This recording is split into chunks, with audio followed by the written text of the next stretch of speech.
ಅಲ್ಲಿ ಹೋಗಿ ಬರಬೇಕಾದ್ರೆ ತಲೆಮಾರಿನವರೆಗೆ ಇವತ್ತಿನವರೆಗೆ ಅವರಲ್ಲಿ ಮಕ್ಕಳಿಲ್ಲ, ದತ್ತಕ್ಕೆ ತೆಗೆದುಕೊಳ್ತಾರೆ. ಆ ಮಗನಿಗೂ ಸೊಸೆಗೂ ಮದುವೆಯಾದ ಮೇಲೆ ಮಕ್ಕಳಿಲ್ಲ, ಅವರಿಗೂ ಮಕ್ಕಳಿಲ್ಲ, ಮತ್ತೆ ದತ್ತು ಮತ್ತೆ ದತ್ತು ಮತ್ತೆ ದತ್ತು 5 ತಲೆಮಾರಿನವರೆಗೆ ದತ್ತಕ್ಕೆ ತೆಗೆದುಕೊಳ್ಳುವುದು ನಡೆದಿದೆ. ಸಂತಾನವೇ ಆಗ್ತಾ ಇಲ್ಲ. ಜೆನೆಟಿಕ್ ಪ್ರಾಬ್ಲಮ್ ಅಲ್ಲ.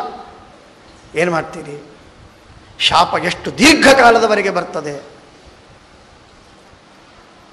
ಒಂದೊಂದು ಕುಟುಂಬ ವಿಚಿತ್ರವಾಗಿ ದೊಡ್ಡ ಜ್ಞಾನಿಗಳ ಸಜ್ಜನರ ಸ್ವಾಮಿಗಳ ವಿರೋಧವನ್ನು ಮಾಡಿದ್ದರಿಂದ ಏಳಿಗೆ ಆಗುವುದಿಲ್ಲ ಆಗುವುದಿಲ್ಲ ಆಗುವುದಿಲ್ಲ ಆಗುವುದೇ ಇಲ್ಲ. ಇಂಥದೆಲ್ಲ ನಾವು ಕಂಡಿದ್ದೇವೆ. ಅಹಂಕಾರ ಇರಲಿ, ನಮ್ಮ ತಲೆ ಬಿಸಿ ಮಾಡಿಕೊಳ್ಳೋದು ಇರಲಿ, ನಮ್ರವಾಗಿ ನಡೆದು ಜ್ಞಾನಿಗಳ ಸಂಘದಲ್ಲಿ, ಬ್ರಾಹ್ಮಣರ ಸಂಘ, ಸಾಮಾನ್ಯ ಪ್ರಾಣಿಗಳನ್ನು ಮಾತ್ರ, ಯಾವ ಪ್ರಾಣಿಗಳಿಗೂ ಕೂಡ ಪೀಡೆಯನ್ನು ಕೊಡದೆ ನಾವು ವಿನಯದಿಂದ, ವೈರಾಗ್ಯದಿಂದ, ವಿಶ್ವಾಸದಿಂದ ಅವರ ಅನುಗ್ರಹ ಪ್ರೀತಿಯನ್ನು, ಯಾರಾದರೂ ನಮ್ಮ ಬಗ್ಗೆ ಮನಸ್ಸಿನೊಳಗೆ, ಮೇಲಲ್ಲ ಮಾತಿಗಲ್ಲ, ಮನಸ್ಸಿನೊಳಗೆ ಭಾಳ ಒಳ್ಳೆಯವನು ಇಷ್ಟಂದ್ರೆ ಸಾಕು, ನಮಗೆ ಕ್ಷೇಮವಾಗಿ. ಬಹಳ ಕಷ್ಟವಿದೆ. ಆ ಆಪತ್ತನ್ನು ನಾವು ಪರಿಹಾರ ಮಾಡಿಕೊಳ್ಳಬೇಕು. ಶಂಕೆ ಭೃಶಂ ಬ್ರಹ್ಮಕುಲಾವಮಾನ ತದ್ಬ್ರೂಹ್ಯ ಸಂಗೋ ಜಡವನ್ನೇ ನಿಗೂಢ ವಿಜ್ಞಾನ ವೀರ್ಯೋ ವಿಚಾರಸ್ಯ ಪಾರ. ತಾವು ಎಂಥ ಯೋಗಗ್ರಥಿತವಾದ ಮಾತುಗಳನ್ನು, ಎಂತೆಂಥ ಶಾಸ್ತ್ರದ ಮಾತುಗಳನ್ನು ತಾವು ಹೇಳ್ತೀರಿ. ತಾವು ಸಾಮಾನ್ಯರಿರಲಿಕ್ಕೆ ಸಾಧ್ಯವೇ ಇಲ್ಲ. ತಾವು ಮಹಾತ್ಮರೇ ಇರಬೇಕು. ನಾನು ಕಪಿಲ ನಾಮಕ ಪರಮಾತ್ಮನ ಹತ್ತಿರ ಹೋಗಬೇಕು ಅಂತ ಹೊರಟಿದ್ದೆ. ಅಂಥದರಲ್ಲಿ ತಮ್ಮ ಭೇಟಿಯಾಗಿದೆ. ಆದ್ದರಿಂದ ತಾವು ಯಾರು? ಸಾಕ್ಷಾತ್ ಭಗವಂತನೇ, ಕಪಿಲನೇ ಇತ್ಯಾದಿಯಾಗಿ ಕೇಳಿ ಆಮೇಲೆ ಹೇಳ್ತಾರೆ, ಪ್ರಶ್ನೆ ಮಾಡ್ತಾ ಅವ್ರು ಹೇಳಿದ್ದನ್ನು ಕೇಳಿದ, ನಮ್ರವಾಗಿ ನಮಸ್ಕಾರ ಮಾಡಿದ. ಆದರೆ ತದ್ವಿಧಿ ಪ್ರಣಿಪಾತೇನು ನಮಸ್ಕಾರ ಮಾಡಿದ. ಈಗ ಪರಿಪ್ರಶ್ನೆ ಮಾಡ್ತಾ ಇದ್ದ. ಹೇಳ್ತಾನೆ, ನೀವು ಹೇಳಿದ ಮಾತು ನನಗೆ ಪೂರ್ಣ ಹಿಡಿಸಿಲ್ಲ ಮನಸ್ಸಿಗೆ. ನಾವು ಕರ್ತೃಗಳೇ ಅಲ್ಲ ಅಂತಾದ ಮೇಲೆ ನಮಗೆ ಶ್ರಮ ಯಾಕಾಗಬೇಕು? ಹಾಗಂದ್ರೂ ಶ್ರಮನೇ ಆಗಿಲ್ಲ. ಶ್ರಮವಾಗಿಲ್ಲ ಅಂದರೆ ನಮಗಿಷ್ಟೆಲ್ಲ ಶ್ರಮವಾದ ಅನುಭವವಿದೆಯಲ್ಲ, ಹಾಗೆ ಅಂತ ವಾಕ್ಯಾರ್ಥ, ದೊಡ್ಡ ವಾಕ್ಯಾರ್ಥ ಚರ್ಚೆ. ದೃಷ್ಟಶ್ರವಷ್ಕರ್ಮತ ಆತ್ಮನೋ ವೈ ದುರ್ಗಂತುರ್ಭವತಶ್ಚಾದ್ಯಮನ್ಯೇ ಯಥಾ ಶ್ರುತೋದಾನಯನಾದಿಭಾವಾ ಸಮೂಲ ದೃಷ್ಟೋ ವ್ಯವಹಾರ ಮಾರ್ಗ. ಇದು ವ್ಯವಹಾರ ಅಂತ ಹೇಳಿದ್ರಿ, ನಿಜ ಕರ್ತೃತ್ವ ವ್ಯವಹಾರವಾಗಿದ್ದರೂ ಇದ್ದದ್ದಂತೂ ಸತ್ಯ, ಸುಳ್ಳಲ್ಲ. ಸ್ಥಾಲ್ಯಜ್ಞತಾಪಾತ್ ಪಯಸೋಹಿತಾಪ ತತ್ತಾಪತಸ್ತಂಡುಲಗದ್ಭರಂಧಿ ದೇಹೇಂದ್ರಿಯಾಶ್ವಾಸಯ ಸನ್ನಿಕರ್ಷಾತ್ ತತ್ಸಂಸತಿ ಪುರುಷಸ್ಯಾನರೋಧ. ಅವನವನ ಜೀವನ ಯೋಗ್ಯತೆಗೆ ತಕ್ಕಂತೆ, ಕರ್ಮಗಳಿಗೆ ತಕ್ಕಂತೆ ಅವನವನಿಗೆ ಸುಖ ದುಃಖಗಳು ಆಗೋದೇ. ದೇಹದಲ್ಲಿ ಇವುಗಳ ಸಂಬಂಧವಿದೆ. ಆದ್ದರಿಂದ ಭರ್ತೃವಲ್ಲ ಕರ್ತೃವಲ್ಲ ಅಂತ ಹೇಗೆ ಹೇಳ್ತೀರಿ ಇತ್ಯಾದಿಯಾಗಿ. ಇನ್ನು ದುಷ್ಟರನ್ನು ಶಾಸನ ಮಾಡುವುದು ಪಿಷ್ಟಪೇಶ. ಪಿಷ್ಟಪೇಶ ಏನು? ಪಿಷ್ಟಪೇಶವಲ್ಲ, ಹಿಟ್ಟು ಕುಟ್ಟಿದಂತೆ, ತೌಡು ಕುಟ್ಟಿದಂತೆ. ಏನು ತೌಡು ಕುಟ್ಟೋದು? ಪುಣ್ಯದ ಕರ್ಮವಲ್ಲ ಅದು. ಶಾಸ್ತ್ರ ಹೇಳಿಲ್ಲ ನಮಗೆ ರಾಜನಾದವನು ಶಾಸನ ಮಾಡಬೇಕು ಅಂತ. ಅದನ್ನು ಮಾಡ್ತೀನಿ, ಧರ್ಮದಲ್ಲಿ ಇಡ್ತೀನಿ, ಅದರಿಂದ ಪುಣ್ಯ ಬರ್ತದೆ. ಯಾಕೆ ನಮ್ಮನ್ನು ಶಾಸನ ಮಾಡುವವನಲ್ಲ ಅಂತಂತೀರಿ ನೀವು ಅಂತ ರಾಜ ಪ್ರಶ್ನೆ ಕೇಳಿದರೆ, ಆಗ ಒಂದು ಸ್ವಾಮಿ ನಿಮ್ಮ ಮನಸ್ಸಿಗೆ ನೋಡಿ, ಭಾಳ ಮಹತ್ವದ್ದು. ನಾವೇನಂತೇವೆ, ಕೆಲವು ಸಲ ಬೈತೇವೆ, ಅಥವಾ ಮನಸ್ಸಿನಲ್ಲೇ ಅವರ ಬಗ್ಗೆ ತಪ್ಪು ತಿಳಿತೇವೆ, ಅಥವಾ ಶಾಪ ಕೊಡ್ತೇವೆ, ಹಾಳಾಗಿ ಹೋಗ ಇತ್ಯಾದಿ. ಆಗ ಅವನಿಗೆ ಆ ನಾವು ಮಾತಾಡಿದ ಮಾತೇ ಕೇಳಿಸಿರ್ಲಿಕ್ಕಿಲ್ಲ, ಬೇಡ, ಕೇಳಿಸಿದ್ರೂ ಅವನಿಗೆ ಅರ್ಥವಾಗಿರಲಿಕ್ಕಿಲ್ಲ, ಮನಸ್ಸಿಗೆ ಹಚ್ಕೊಂಡಿರ್ಲಿಕ್ಕಿಲ್ಲ, ಅವನಿಗೆ ಏನೂ ವಿಕಾರವಾಗಿರಲಿಕ್ಕಿಲ್ಲ. ಆದರೂ ನಮಗನರ್ಥವಾಗುವುದು ತಪ್ಪುವುದಿಲ್ಲ. ನ ವಿಕ್ರಿಯಾ ವಿಶ್ವಸಖಸ್ಯ ಸಾಮ್ಯೇನ ವೀತಾಭಿಮತೆ ಸ್ತವಾಪಿ. ಅಭಿಮಾನವಿಲ್ಲದೆ ಇದ್ದದ್ದರಿಂದ ನಿನಗೆ ನಾವು ಆಡಿದ ಮಾತಿನಿಂದ ನಿನಗೇನು ವಿಕಾರವಾಗದೇ ಇರಬಹುದು. ಆದರೆ ಮಹದ್ವಿಮಾನಾತ್ ಸ್ವಕೃತಾಧಿಮಾದಕ ದಕ್ಷತ್ಯದೂಲ ಅದೂರಾದಪಿ ಶೂಲಪಾಣಿ. ತಮಗಿಂತಲೂ ಉತ್ತಮರಾದವರನ್ನು ಅವಮಾನ ಮಾಡಿದರೆ ಮಹಾ ಅನರ್ಥವಾಗ್ತದೆ, ಮಹಾ ಅನರ್ಥವಾಗ್ತದೆ. ಹಾಗಾಗಿ ನಿಮಗೇನೂ ಚಿತ್ತವಿಕಾರವಾಗದೇ ಇದ್ದರೂ ಕೂಡ ನನಗೆ ಮಾತ್ರ ಪಾಪ ಬರ್ತದೆ, ನನಗೆ ಅನರ್ಥವಾಗ್ತದೆ. ಆದ್ದರಿಂದ ನನ್ನನ್ನು ತಪ್ಪು ತಿಳಿಬೇಡಿ, ನನ್ನ ಮೇಲೆ ಅನುಗ್ರಹವನ್ನು ಮಾಡಿ. ರುದ್ರದೇವರೂ ಕೂಡ ಸ್ವತೋ ಮಾದ ಅವಜ್ಞಾನ ರುದ್ರೋಪ್ಯಾತ್ಮಾನ ಮಾದಹೇ, ತಮಗಿಂತಲೂ ಉತ್ತಮರಾದವರನ್ನು ನಿಂದೆ ಮಾಡಿ, ದ್ರೋಹ ಮಾಡಿ, ಖಂಡನ ಮಾಡಿ ಬೈದರೆ ಆಗ ರುದ್ರದೇವರಿಗೂ ಅನರ್ಥವಾಗ್ತದೆ. ಮಹದ್ವಿಮಾನಾತ್ ಸ್ವಕೃತಾಧ್ಯ ಮಾದೃಕ ಧಕ್ಷತ್ಯದೂರಾದಪಿ ಶೂಲಪಾಣಿ. ರುದ್ರದೇವರು ಕೂಡ ತಮ್ಮನ್ನು ತಾವು ಮಾಡಿದ ತಪ್ಪಿಗಾಗಿ ತಮ್ಮನ್ನು ತಾವು ಸುಟ್ಟುಕೊಳ್ತಾರೆ. ಆದ್ದರಿಂದ ದಯವಿಟ್ಟು ನಾನು ಮಾಡಿದ ತಪ್ಪನ್ನು ನಿಮಗೆ ಹಾಗೆ ಹೀಗೆ ಅಂತ ಬೈದೆ ಆ ಪಾಪವನ್ನು ಪರಿಹಾರ ಮಾಡಬೇಕು ಅಂತ ಕೇಳಿಕೊಳ್ತಾರೆ. ಆಗ ಬ್ರಾಹ್ಮಣ ಉಪದೇಶ ಮಾಡ್ತಾನೆ. ಅಕೋವಿದ ಕೋವಿದವಾದವಾದಾನ್ ವದಸ್ಯಥೋ ನಾತಿವಿದಂ ವರಿಷ್ಠ ನಸೂರಯೋ ಹಿ ವ್ಯವಹಾರಮೇನಂ ತತ್ವಾವಮರ್ಷೇಣ ಸಹಾವನಂತಿ.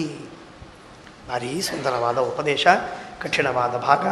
ನತಸ್ಯ ತತ್ವಗ್ರಹಣಾಯ ವಾಚ ಸಾಕ್ಷಾತ್ ವರೀಯಸೀರಪಿ ವಾಚಃ ಸಮಾಸನ್ ಯಾವನ್ಮನೋ ರಜಸಾ ಪೂರುಷಸ್ಯ ಸತ್ವೇನವಾ ತಮಸಾವಾನುರುದ್ಧಂ ಸವಾಸನಾತ್ಮ ವಿಷಯೋಪರಕ್ತಃ ದುಃಖಂ ಸುಖಂ ವ್ಯತಿಮಿಷ್ಯಂಚ ತೀವ್ರಂ ತಾವಾನಯಂ ವ್ಯವಹಾರ ಸದಾ ವೈ. ಒಂದೊಂದು ಮಾತುಗಳು ಗಂಟೆಗಳವರೆಗೆ ಅರ್ಥ ಮಾಡಿಕೊಳ್ಳಬೇಕು, ವಿಮರ್ಶೆ ಮಾಡಬೇಕು, ತಿಳ್ಕೋಬೇಕು, ಅದರ ಚಿಂತನವನ್ನು ಮಾಡಬೇಕು, ಮೆಲುಕು ಹಾಕಬೇಕು. ಏನು ಅದ್ಭುತವಾದದ್ದು! ಏಕಾದಶಾಸನ್ ಮನಸೋಸ್ಯ ವೃತ್ತಿ ರಾಕೂತಯ ಪಂಚಧಿಯೋಭಿಮಾನ ಮಾತ್ರಾಣಿ ಕರ್ಮಾಣಿ ಪುರಂಚತಾಸಂ ವದಂತಿ ಹೈಕಾದಶ ವೀರಭೂಮಿಂ. ಶ್ರೀಪದಾಚಾರ್ಯರು ವ್ಯಾಖ್ಯಾನ ಮಾಡ್ತಾರೆ, ಯಾದವಾರ್ಯರು ಅದನ್ನು ವಿವರಿಸ್ತಾರೆ ಅದ್ಭುತವಾಗಿ. ಏನೇನು ಸಂಸಾರ, ಏನು ಭಾಗ, ಎಂಥ ಭಾವನೆಗಳು, ಎಷ್ಟು ಮನೋವೃತ್ತಿಗಳು, ಅವೆಲ್ಲ ಯಾವಾಗ, ಹೇಗೆ, ಎಂತು ಎಲ್ಲ ಕೇಳ್ತಾರೆ. ಅದಕ್ಕೆಲ್ಲ ಉತ್ತರವನ್ನು ಹೇಳ್ತಾನೆ, ವಿಸ್ತಾರವಾಗಿ ಹೇಳ್ತಾನೆ. ಇಷ್ಟೇ ಹೇಳಬಲ್ಲೆ, ಭಾಳ ವಿಸ್ತಾರವಾದ ವಿಷಯ. ಭ್ರಾತೃವ್ಯಮೇನಂ ನ ಯಾವದೇತನ್ ಮನ ಆತ್ಮಲಿಂಗಂ ಸಂಸಾರ ತಾಪಾವಪನಂ ಜನಸ್ಯ ಯತ್ ಶೋಕ ಮೋಹ ಆಮಯ ಸಂಗ ಲೋಭ ವೈರಾಣುಬಂಧಸ್ಯ ಮಮತಾಂ ವಿಧತ್ತೆ. ಭ್ರಾತೃವ್ಯಮೇನಂ ಶತ್ರುವಿನಂತೆ ಇರತಕ್ಕಂಥದ್ದು. ತ್ವಮದಭ್ರ ವೀರ್ಯಂ ಉಪೇಕ್ಷೆಯ ಅಪಿ ಏಧಿತಮ ಪ್ರಮತ್ತಃ. ಬಹಳ ವಿಚಿತ್ರವಾದದ್ದು. ರೋಗ ಬಂದ ತಕ್ಷಣ ಅದಕ್ಕೆ ಉಪಾಯವನ್ನು ಮಾಡಿಬಿಟ್ರೆ ಅದು ಶಾಂತವಾಗ್ತದೆ. ಆ ಬಂದ ರೋಗಕ್ಕೆ ಸುಮ್ಮನೆ ಕೂತು ಬಿಟ್ಟರೆ ಕದಾಚಿತ್ ಬೆಳೀತದೆ. ಹಾಗಿದೆ ಈ ರೋಗ. ಅದು ಉಪೇಕ್ಷೆಯ, ಅದರ ಬಗ್ಗೆ ಸಾಧನೆ ಮಾಡಲೇ ಇಲ್ಲ, ಭಾಗವತ ಕೇಳಲೇ ಇಲ್ಲ, ಗೀತೆ ಕೇಳಲೇ ಇಲ್ಲ, ಉಪನಿಷತ್ತು ತಿಳಿಲೇ ಇಲ್ಲ, ಸಾಧನೆ ತೊಡಗಲೇ ಇಲ್ಲ. ರೋಗ ಏನಾಗಿದೆ ಅದಕ್ಕೆ ಉಪಾಯವಾಗ್ತಾ ಇಲ್ಲ, ರೋಗವೇನಾಗಿದೆ ಅದಕ್ಕೆ ಉಪಾಯವಾಗ್ತಾ ಇಲ್ಲ. ಮತ್ತೆ ದೇವರ ಪೂಜೆ ಮಾಡ್ತೀವಿ, ಏನು ಮಾಡ್ಬೇಕು? ದೇವರು ಸಕಾಮವಾಗಿ ದೇವರ ಪೂಜೆ ಮಾಡಿದರೆ ಆಗೋದೇನು? ಜಪ ಮಾಡಿದರೆ ಆಗೋದೇನು? ಶಾಸ್ತ್ರವನ್ನು ಕೇಳಿ ನಾನು ಸ್ವತಂತ್ರನಲ್ಲ, ನಾನು ಪರಾಧೀನ, ನಾನು ಸ್ವಾಮಿ ಅಲ್ಲ, ಸರ್ವಸ್ವಾಮಿ ಪರಮಾತ್ಮ, ಇವುಗಳನ್ನು ತಿಳಿದು ಕೇಳಿ ಅದಕ್ಕೆ ತಕ್ಕಂತೆ ನಾವು ಕರ್ಮವನ್ನು ಮಾಡುವ ಸಾಧನೆಯಲ್ಲಿ ತೊಡಗಬೇಕು, ಸಾಧನೆಯನ್ನು ಮಾಡಬೇಕು, ಜ್ಞಾನವನ್ನು ಗಳಿಸಬೇಕು, ಜ್ಞಾನವನ್ನು ಸಂಪಾದನೆ ಮಾಡಿ, ಆಗ ಲಾಭ. ಅದನ್ನು ಮಾಡದೇ ಇದ್ದದ್ದಕ್ಕಾಗಿ, ಅದಕ್ಕೆ ಆಂಟಿಡೋಟ್ ಕೊಡದೇ ಇದ್ದದ್ದರಿಂದ ಉಪೇಕ್ಷೆಯಾಪಿ ಏಧಿತಂ, ಅದನ್ನು ಉದಾಸೀನ ಮಾಡಿದ್ದಕ್ಕಾಗಿ ಆ ರೋಗ ಬೆಳೆದಿದೆ. ಕ್ಯಾನ್ಸರ್ ಫಸ್ಟ್ ಸ್ಟೇಜಲ್ಲಿ ನಾವು ಕ್ಯಾನ್ಸರನ್ನು ಮದ್ದು ಮಾಡಿದರೆ, ಉಪಾಯ ಮಾಡಿದರೆ ಅದು ಪರಿಹಾರವಾಗ್ತದೆ. ಅದು ಬಿಟ್ಬಿಟ್ರೆ, ಸುಮ್ಮನಿದ್ರೆ ಬೆಳೀತದೆ. ಈಗ ಒಂದಲ್ಲ, ಎಲ್ಲ ರೋಗಗಳು ಹೀಗೆ. ಅದರಿಂದ ಏನು ಮಾಡಬೇಕು? ರೋಗಕ್ಕೆ ಆ ಉಪಾಯವನ್ನು ಮಾಡಬೇಕು. ಅದು ಬಿಟ್ಟು ಏನೋ ಮಾಡ್ತಾ ಕೂತ್ರೆ ಏನು ಪ್ರಯೋಜನ? ಏನು ಪ್ರಯೋಜನವಿಲ್ಲ. ಭಾಳ ಎಷ್ಟು ಸುಂದರ ನೋಡಿ. ಭ್ರಾತೃವ್ಯಮೇನಂ ತ್ವಂ ಅದಭ್ರವೀರ್ಯಂ. ಮಹಾಪ್ರಬಲವಾಗಿರುವಂಥದ್ದಿದು ಈ ಅಭಿಮಾನ, ಭಾರೀ ಗಟ್ಟಿ. ಅಂಥ ಅಭಿಮಾನ ಉಪೇಕ್ಷೆಯ ಪೇಧಿತಂ. ಉಪೇಕ್ಷೆ ಮಾಡಿದ್ದರಿಂದಾಗಿ ಬೆಳೆಯುವಂಥದ್ದದು. ಔಷಧಿ ಕೊಡ್ತಾ ಇದ್ದರೆ ಏನೋ ತಣ್ಣಗಾಗ್ತಿತ್ತು, ಕೊಡಲಿಲ್ಲ, ಹಾಗಾಗಿ ಬೆಳೀತು. ಅಪ್ರಮತ್ತಃ ಹರೇ ಗುರೋಃ ಹರೇಃ ಚರಣೋಪಾಸನಾಸ್ತ್ರ ಜಹಿಹ್ವ್ಯಲೀಕಂ ಸ್ವಯಮಾತ್ಮಮೋಹಂ. ಆದ್ದರಿಂದ ನೀನು ನಿನ್ನ ಆತ್ಮಮೋಹವನ್ನು, ಮಮತೆಯನ್ನು, ಅಹಂಕಾರವನ್ನು ಬಿಡುವುದಕ್ಕಾಗಿ ಗುರುಗಳಿಗೆ, ದೇವರಿಗೆ ಶರಣು ಹೋಗಿ ಶಾಸ್ತ್ರದ ಅಧ್ಯಯನವನ್ನು ನಡೆಸು. ಆ ಅಭಿಮಾನವನ್ನು ಬಿಡು. ಪದೇ ಪದೇ ಹೆಜ್ಜೆ ಹೆಜ್ಜೆಗೆ ಇದನ್ನು ನೆನಪು ಮಾಡಿಕೊ. ನಾನು ಸ್ವತಂತ್ರನಲ್ಲ, ನಾನು ಕರ್ತೃವಲ್ಲ, ದೇವರು ಸರ್ವಸ್ವಾಮಿ, ನಂದೇನಿಲ್ಲ, ಎಲ್ಲ ಭಗವಂತನದು ಅನ್ನುವುದನ್ನು ಸದೈವ ಚಿಂತನವನ್ನು ಮಾಡ್ತಾ ಇರು. ಅಹಂಕಾರಿ ಆಗಬೇಡ ಎಂಬುದಾಗಿ ಹೇಳ್ತಾರೆ. ಆಮೇಲೆ ರಘುಗಣ ಮತ್ತೆ ಪ್ರಶ್ನೆಯನ್ನು ಮಾಡ್ತಾನೆ. ಪ್ರಶ್ನೆ ಕೇಳಿದ್ದಕ್ಕೆ ಉಪದೇಶ ಪ್ರಾರಂಭವಾಗ್ತದೆ. ಅಯಂ ಜನೋ ನಾಮ ಚಲನ್ ಪೃಥಿವ್ಯಾಂ ಯಃ ಪಾರ್ಥಿವ ಕಸ್ಯ ಹೇತೋಹೋ. ಮತ್ತೆ ಇಲ್ಲಿ ಕಠಿಣವಾದ ಉಪದೇಶ, ತುಂಬ ಜಟಿಲವಾದ ಉಪದೇಶಗಳನ್ನು ಮಾಡ್ತಾನೆ. ಉಪದೇಶವನ್ನು ಮಾಡಿ ಎಲ್ಲ ಮಾಡಿ ಹೇಳ್ತಾನೆ. ಕೊನೆಗೆ ಆ ಉಪದೇಶ ಏನು ಅಂತ ಹೇಳಲಿಕ್ಕೆ ಅವಕಾಶ ಇಲ್ಲ. ಕೊನೆಗೆ ಹೇಳ್ತಾನೆ, ರಹುಗಣಯಿತ ತಪಸಾನ ಯಾತಿ. ಇಷ್ಟು ಹೇಳಿಬಿಟ್ಟು ನಿಮಗೂ ಸಂತೋಷ, ಬೇಗನೆ ಮಂಗಳವಾಗ್ತದೆ ಅಂತ. ರಹುಗಣಯಿತ ತಪಸಾನ ಯಾತಿ. ತಪಸ್ಸು ಮಾಡಿದರೆ ಇದು ಬರುವುದಿಲ್ಲ. ನ ವಿದ್ಯೆಯ, ನೀನು ಓದಿದ ಮಾತ್ರಕ್ಕೆ ಬರುವುದಿಲ್ಲ. ಕನ್ನಡ ಪುಸ್ತಕ ಇದೆ, ಅವದ ಅನುವಾದಗಳು ಬೇಕಾದಷ್ಟಾಗಿವೆ, ಸಂಸ್ಕೃತ ವ್ಯಾಖ್ಯಾನಗಳಿವೆ. ನಾನು ಓದ್ತೀನಿ, ಕಲಿತೀನಿ, ತಿಳಿತೀನಿ, ಅರ್ಥ ಮಾಡ್ಕೋತೀನಿ, ಏನಾದರೂ ಆಗೋದಿಲ್ಲ. ನಿರ್ವ್ಯಸನಾದ್ ಗ್ರಹಾದ್ವಾ. ಮನೆ ಬಿಟ್ಟು ಕಾಡಿಗೆ ಹೋಗಿ ಹರಿದ್ವಾರದಲ್ಲಿದ್ದು, ಕಾಶಿಯಲ್ಲಿದ್ದು, ಬದರಿಯಲ್ಲಿದ್ದು ವರ್ಷಗಳವರೆಗೆ ಸಾಧನೆ ಮಾಡಿದ ಮಾತ್ರಕ್ಕೆ ಬರುವುದಿಲ್ಲ. ನ ಛಂದಸ, ವೇದ ಓದಿದ್ದಕ್ಕಲ್ಲ. ನೋತ ಜಲಾಗ್ನಿ ಸೂರ್ಯೈಹಿ, ಜಲದಲ್ಲಿ, ಅಗ್ನಿಯಲ್ಲಿ, ಸೂರ್ಯನಲ್ಲಿ ತಪಸ್ಸು ಮಾಡಿದ್ದಕ್ಕೆ, ಸಾಧನೆ ಮಾಡಿದ್ದಕ್ಕೆ ಅಲ್ಲ. ಮತ್ತೆ ಒಂದೇ ಒಂದು, ವಿನಾ ಮಹತ್ಪಾದರಜೋಭಿಷೇಕಂ. ಮಹಾತ್ಮರಿಗೆ ಹೋಗಬೇಕು, ಗುರುಗಳಿಗೆ ಶರಣು ಹೋಗು. ಆ ಗುರುಗಳು ನಿನಗೆ ಅನುಗ್ರಹವನ್ನು ಮಾಡಬೇಕು, ಅವರು ತತ್ವೋಪದೇಶವನ್ನು ಮಾಡಬೇಕು. ಆಗ ನಿನಗೆ ತತ್ವಜ್ಞಾನವಾಗಿ ಈ ಎಲ್ಲ ಭ್ರಮ ನಿರಸನವಾಗಿ ಉತ್ತಮವಾದ ಜ್ಞಾನ ಬರ್ತದೆ. ಅದು ಫಲಕಾರಿ. ಸ್ವಂತ ಓದುವುದರಿಂದ ಫಲವಿಲ್ಲ. ಜ್ಞಾನ ಬಂದಿತ್ತು, ಫಲವಿಲ್ಲ. ಫಲ ಬರಬೇಕಾದರೆ ಅವಶ್ಯವಾಗಿ ಈ ಸಾಧನೆ ಆಗಬೇಕು. ಹೇಳ್ತಾನೆ, ರಹುಗಣಯಿತ ತಪಸಾ ನಯಾತಿ ನ ವಿದ್ಯೆಯ ನಿರ್ವ್ಯಸನಾಗ್ರಹದ್ವ ನ ಛಂದಸ ನೋತ ಜಲಾಗ್ನಿ ಸೂರ್ಯೈ ವಿನಾ ಮಹತ್ಪಾದರಜೋಭಿಷೇಕಂ. ಮಹಾತ್ಮರ ಸೇವೆ ನಮ್ಮಿಂದ ಘಟಿಸಿ ಅವರು ನಮ್ಮ ಮೇಲೆ ಸಂತುಷ್ಟರಾಗಿ ಇವನು ಉದ್ಧಾರವಾಗಲಿ ಎಂಬ ಭಗವಂತನ ಪ್ರಾರ್ಥನೆಯೊಂದಿಗೆ ನಮಗವರು ಉಪದೇಶ ಮಾಡಿದರೆ ಆಗ ಅದು ಹಿತವಾಗ್ತದೆ. ಅದು ಬಿಟ್ಟು ಏನು ಮಾಡಿದರೂ ಹಿತವಾಗುವುದಿಲ್ಲ. ಏನು ಮಾಡಿದರೂ ಹಿತವಾಗುವುದಿಲ್ಲ. ನಾವು ಎಷ್ಟೇ ಕಷ್ಟಪಡಬಹುದು, ಏನೋ ಶಬ್ದಗಳು ತಿಳಿತವೆ, ಅರ್ಥವು ತಿಳಿದಂಗಾಗಬಹುದು, ಆದರೆ ಫಲವಂತೂ ಬರುವುದಿಲ್ಲ. ಫಲವಂತೂ ಬರುವುದಿಲ್ಲ. ಅಪರೋಕ್ಷ ಜ್ಞಾನ ಅದರಲ್ಲಿ ಅದು ಬರುವುದಿಲ್ಲ. ಶಬ್ದದ ಜ್ಞಾನ ಬರಬಹುದು, ಅದು ಪಾಂಡಿತ್ಯ. ಅದೆಲ್ಲ ಬರಲಿಕ್ಕೆ ಬಹಳ ಸಮಸ್ಯೆಗಳಿಲ್ಲ. ಆದ್ದರಿಂದ ಬಹಳ ಸಮಸ್ಯೆ ಇದೆ, ಪ್ರಶ್ನೆ ಇದೆ. ಯತ್ತೋತ್ತಮ ಶ್ಲೋಕ ಗುಣಾನುವಾದ ಪ್ರಸ್ತೂಯತೆ ಗ್ರಾಮ್ಯ ಕಥಾ ವಿಘಾತ ಅನುಷ್ಯ ನಿಷವ್ಯಮಾನೋ ಮೋಕ್ಷೋ ಸತೀಂ ಮತಿಂ ಯಚ್ಛತಿ ವಾಸುದೇವೇ. ಲೌಕಿಕವಾದ ಹರಟೆಗಳಿಗೆ ವಿರೋಧಿಯಾದ ಭಗವಂತನ ಗುಣಗಳ ಕಥೆಯು ಯಾವ ಸಜ್ಜನರ ಸಮಾಗಮದಲ್ಲಿ ಪ್ರಸ್ತುತವಾಗುತ್ತೋ ಅಂಥ ಜ್ಞಾನಿಗಳನ್ನು ಸೇವೆ ಮಾಡಿದರೆ, ಆ ಗುಣಾನುವಾದವನ್ನು ಕೇಳಿದರೆ ಭಗವಂತನಲ್ಲಿ ಭಕ್ತಿ ಬರ್ತದೆ, ಸ್ಥಿರವಾಗಿ ಇರ್ತದೆ. ಅಹಂಪುರ ಭರತೋ ನಾಮ ರಾಜ. ನಾನು ಹಿಂದೆ ಭರತ ಅಂತ ರಾಜನಾಗಿದ್ದೆ. ಎಲ್ಲ ವಸ್ತುಗಳ ಮೇಲೆ ಆಸಕ್ತಿಯನ್ನು ಬಿಟ್ಟು ವಿರಕ್ತನಾಗಿ ಭಗವದ್ ಆರಾಧನೆಯನ್ನು ಮಾಡಿದೆ. ಆದರೆ ಭಗವದ್ ಆರಾಧನೆಯನ್ನು ಮಾಡ್ತಾ ಇರುವಾಗಲೇ ಒಂದು ಜಿಂಕೆ ನನ್ನ ಸಮೀಪಕ್ಕೆ ಬಂತು. ಅಂದಿನಿಂದ ನಾನು ಜಿಂಕೆಯ ವಿಚಾರದಲ್ಲೇ ಮಗ್ನನಾದೆ. ಹಾಗಾಗಿ ಜಿಂಕೆಯಾಗಿ ಹುಟ್ಟಿದೆ. ಆಮೇಲೆ ಆ ದೇಹವನ್ನು ಬಿಟ್ಟು ಈಗನಾಗಿದ್ದೇನೆ. ಈಗ ನಾನು ಯಾವ ಮೋಹದಲ್ಲೂ ಸಿಕ್ಕು ಬೀಳಬಾರದು ಎಂದು ನಿಶ್ಚಯ ಮಾಡಿದ್ದೇನೆ. ಆದರೆ ನಾನು ಮೃಗನಾಗಿರುವಾಗಲೂ ಜಿಂಕೆಯಾಗಿರುವಾಗಲೂ ಕೂಡ ನನಗೆ ಮತ್ತೆ ಎಚ್ಚರ ಹೋಗಿಲ್ಲ. ನಾನು ಜನ್ಮಾಂತರದ ಜ್ಞಾನ ನನಗಿತ್ತು. ಅದೆಲ್ಲ ನೆನಪಿದ್ದದ್ದಕ್ಕಾಗಿ ನಾನು ದೇಹವನ್ನು ಬಿಟ್ಟೆ. ಆಮೇಲೆ ಈಗ ಬ್ರಾಹ್ಮಣನಾದೆ. ಈಗಲೂ ನನಗೆ ಹಿಂದಿನ ಎಲ್ಲ ಜನ್ಮಗಳ ನೆನಪಿದೆ. ಆದ್ದರಿಂದ ನಾನು ಎಲ್ಲೂ ಆಸಕ್ತನಾಗಿಲ್ಲ. ನೋಡು, ನಿನಗೊಂದು ಮಾತು ಹೇಳ್ತೀನಿ. ಸಂಸಾರ ಎಂದರೆ ಕಾಡು ಅಂತ ವಿಸ್ತಾರವಾಗಿ ಭವಾಟವಿ ವರ್ಣನವನ್ನು ಮಾಡ್ತಾರೆ. ಆ ಭವಾಟವಿ ಅಂತಂದರೆ ಅದ್ಭುತವಾದದ್ದು.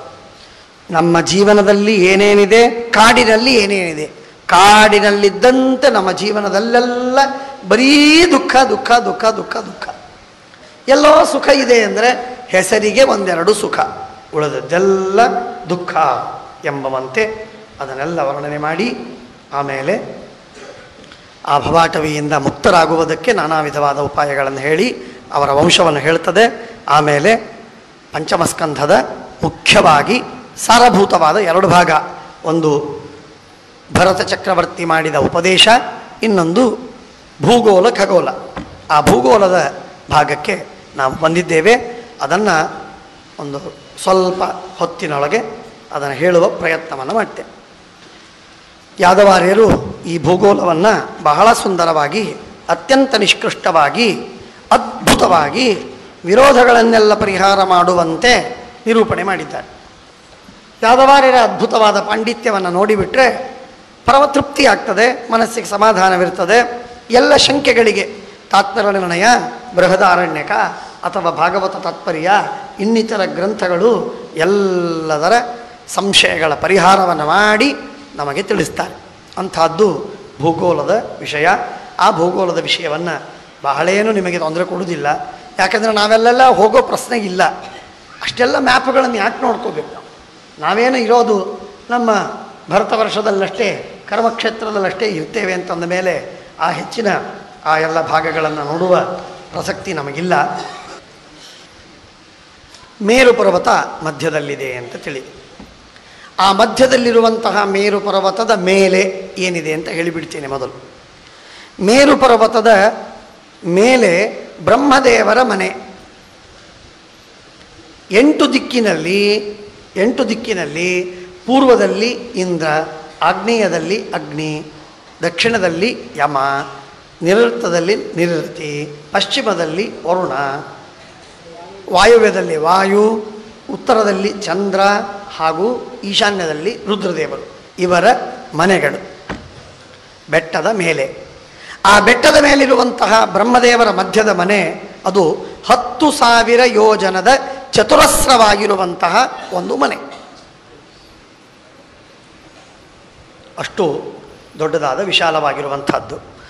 ಅದರಲ್ಲಿ ಇದು 10,000ವಾದರೆ ಆ ದೇವತೆಗಳ ಮನೆ ಅದು 2,500 ಯೋಜನ ಅಗಲವಾದ ಮನೆಗಳು. ಹೀಗಿರುವಂಥ ಆ ಬ್ರಹ್ಮದೇವರ ಮನೆ ಬಂಗಾರದ ಮನೆ ಆದ್ದರಿಂದ ಶತಕೋಟಿ ಎಂಬುದಾಗಿ ಅದಕ್ಕೆ ಹೆಸರು ಆಗೋಯ್ತೆ. ಇಷ್ಟಾದ ಮೇಲೆ ಈ 2,500 ಏನು ಇಂದ್ರಾದಿ ದೇವತೆಗಳ ಪುರಿ ಊರುಗಳು ಇವೆ. ಇದು ಮೇರು ಪರ್ವತದ ಮೇಲಿರುವ ದಿಕ್ಪಾಲಕರ ಊರುಗಳು. ಈ ಮೇರು ಪರ್ವತದಲ್ಲಿ ಮೇಲಿನ ಭಾಗ 32,000 ಯೋಜನ ಅಗಲವಾಗಿದೆ. ಅದರಲ್ಲಿ 10,000 ಯೋಜನ ಮಾತ್ರ ಬ್ರಹ್ಮದೇವರ ಊರು ಚತುರಸ್ರವಾಗಿ, 32,000 ಮೇಲೆ. ಕೆಳಗಿನ ಭಾಗ 16,000 ಯೋಜನ ಅಗಲವಾಗಿದೆ.